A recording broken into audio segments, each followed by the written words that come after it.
Good evening, everyone. Welcome to tonight's Agenda Briefing Forum. This evening is not a decision-making forum. It is the briefing on the agenda for the Ordinary Council meeting, which will be held next Tuesday, the 25th of July, 2023. I'd like to remind everyone in the chambers to ensure that comments are respectful to the Council and all meeting attendees, including city officers and those in our public gallery. Please note that this meeting is being live streamed. I'd like to acknowledge the traditional custodians of the land on which we are meeting, the Whadjuk people of the Noongar Nation, and pay my respects to elders past, present and emerging. There are no announcements tonight. Item 4, attendance. Councillor Peterson Pick is attending by electronic means this evening, and I'll just confirm with the minute taker, has he logged on yet? No? Okay. And all other councillors are present in the chamber except for Councillor Clark. Has anyone heard from Councillor Clark? No. Okay. So we'll move on to item 5, disclosures of interest. Are there any councillors who have an interest to disclose? Councillor Palmer. Thank you, Madam Mayor. On 10.2.1, Morley and Noanda Rec Centre is within the costs there, and I'm a social member of that club. So it's impartial. Thank you. And you'll be staying in the room? Yes. Okay. Thank you. Anyone else? No, we'll move on to deputations. So this evening we have one in-person deputation. Miss Olga Hedge will be speaking on behalf of Irina Thompson in relation to item 10.3.1, expression of interest to lease community office suites at the Rise. Olga, if you could please come forward and speak at the microphone for up to 5 minutes. As we get close to the 5 minutes, I'll just let you know that you're reaching the end of the time limit so you can conclude. And once we finish, councillors may have some questions for you. We'll just get someone to turn the microphone. We've done this before, so sorry. Yes, apologies from Irina Thompson because she's overseas. So she asked me to present a deputation on her behalf. And I am the member of Russian community and particularly the Russian library at the Rise. Speaking in support of application for the Russian library to lease community office number 1 at the Rise, whereas currently the leased office is number 8. That's where the Russian community library is located at the moment. The points that I want to highlight is that office number 1 is larger than the current office number 8, and it will be it will suit much better the organization, and it will enable better community support, including some educational activities for all age group and primarily for the seniors and the children that are organized at the Russian library. So having larger office will enable us to successfully apply for community grants provided for activities such as, for example, Be Connected, which we continuously been applying for several years, and sometimes we get it, sometimes we don't. But that's will enable us to set up and accommodate more participants. And one of the examples would be our computer literacy classes for the seniors. Currently, we can only accommodate 6 people, but we'll be able to accommodate more. We also have a pretty good track records at paying the rent on time and accurately, and Russian Library is well positioned to absorb the rent increase because office number 1 is obviously larger, so it's going to be more expensive to rent. We understand that. At its current office number 8, Russian Library is also providing some space for the Community Library of Czech and Slovak Republics. They have several bookcases located there near the entrance.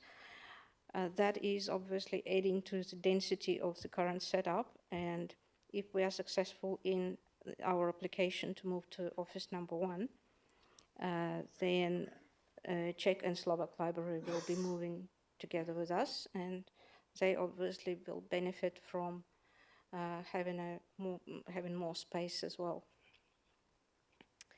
And the last point is that we do have dedicated volunteers that we pride ourselves on, and people already sticking their hands up to say, we'll help with move, we'll help with setup, we'll help with renovations if needed, touch-ups, painting, whatever has to be done to fix what is reasonable for us to do. For example, we've got people that are willing to do that at our own expense. Thank you. Thank you very much for your deputation. I'll just ask councillors if they have any questions.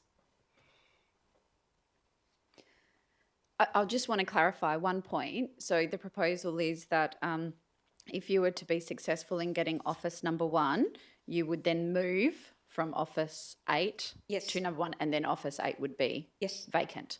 Okay, thank you very much. Thank you. You can sit down. Thanks. Thanks. So that's the only in-person deputation that we've received a request for, but we have received a number of written deputations for tonight's meeting. One written deputation has been submitted by Kay Winfield in relation to item 10.3.1, expressions of interest to lease community office suites at the Rise. 6 written deputations have been submitted in support of the motion in item 11.2, Councillor Peterson-Pick social media interest register, from Alicia Drozdova, Catherine Lance, Brendan McGrath, Michael Emond, Rosemary Davies and Kate Bowker. 3 written deputations have been submitted in support of the motion in item 11.5, Councillor Bull, Mains Power Connection for mobile food vehicles at Crimea Park, from Jasmine Thrum, Deanne Mercer and Hannah Kimes. These have all been provided to councillors and are available on the city's website, and I'll take those as read. So we'll now move on to item 7, questions on agenda reports. So we'll ask questions on items that were subject of deputations. So does anyone have a question in relation to 10.3.1, expressions of interest to lease community office suites at the Rise? No? So I'm sorry, it's just 4 councillors this evening. The next item is 11.2, Councillor Peterson-Pick social media interest register. Anyone have any questions on that one? No. And then the next one is item 11.5, Councillor Bull, mains power connection for mobile food vehicles at Crimea Park. Any questions? Nope. Okay. So the only person, so members of the public will now be asking councillors if they have any questions. So if you'd like to leave, you're welcome to do so. Councillor Johnson has indicated she wishes to ask questions about item 10.5.2.3 Bedford North Design Guidelines. Councillors, are there any other items you wish to ask questions on? Councillor Johnson, it's just you tonight, so go ahead. Oh, great. So we've got 2 hours, have I? Yeah. Excellent, thanks. On this item, the numbers that you just read out, which have just fallen off my page, 10.5.2.3. Just wondering if I could have some background to the preparation of the Bedford North Design Guidelines. When did the process start? And what were the guidelines trying to achieve? I'll go to the director. Thank you. Through the chair, the process did start, I think, about 2021, but I might get the acting manager of property and economic development just to go through because she was involved with the process from day one. Thank you.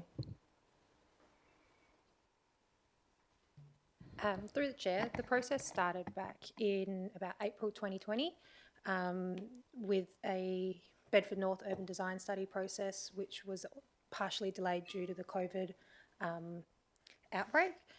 From the urban design study, we spoke to a number of people in that area on how they wanted to see density happen in the area, and the outcome of that study was the study document, which was presented to council. I can't exactly remember dates, but sometime in 2021. Subsequent to that, we prepared the design guidelines and the scheme amendment. They were both advertised in February this year. The scheme amendment is now with the Department of Planning. The most recent update we've had from them is that they're still considering it at this stage. And then the design guidelines are obviously coming to council now. Thank you. And just to follow up, what was, so what were the design guidelines, maybe to clarify the question, what were the design guidelines seeking to achieve that was different to the residential design codes? So the design guidelines, I guess, were trying to achieve greater control over the front and rear setbacks particularly. We received a lot of feedback during the consultation process that people wanted to preserve the streetscape in Bedford as it is currently because they have large setbacks and a lot of neighbourhood interaction occurs in those areas, and that they wanted to preserve the rear setbacks because that's where a lot of the existing large trees were. The comments agreed that they would allow a little bit higher density, so more stories in, I guess, a compromise for retaining these elements. As I said, one of the main things was that they wanted to have that streetscape interaction, so you would be encouraging people to use their front yards through the porch. There were some porch requirements. There's some fencing requirements so that it's lower than what is required in the design the R codes, and there were some other things like access, which were requiring the car parks at the rear. Thank you very much. Thank you. That's all I had, actually. Any other councillors have a question on this item? Okay. I'll just ask one last time, are there any questions on any other items? Okay, if there's nothing else, I will close the agenda briefing forum at 7:12. Thanks, everyone. All right.